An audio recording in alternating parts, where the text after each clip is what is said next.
Tiberius, come. Trời ơi.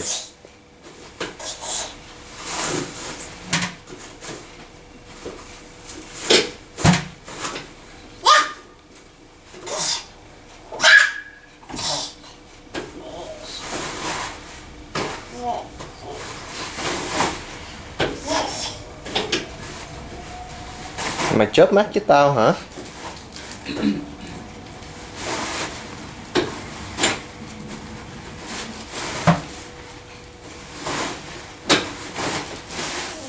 Thôi đủ rồi con.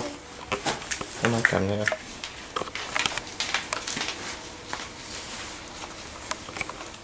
Đủ rồi, đi ra.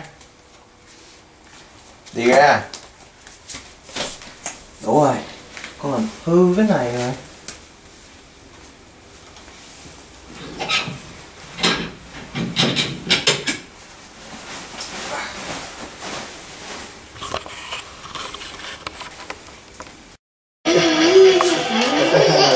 Em mau tránh nha.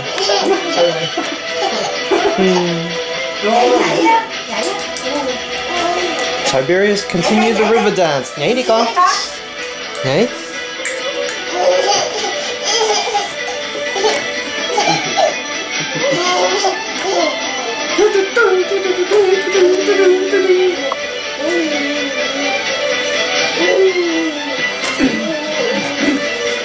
Em nhảy cho nó thấy đi.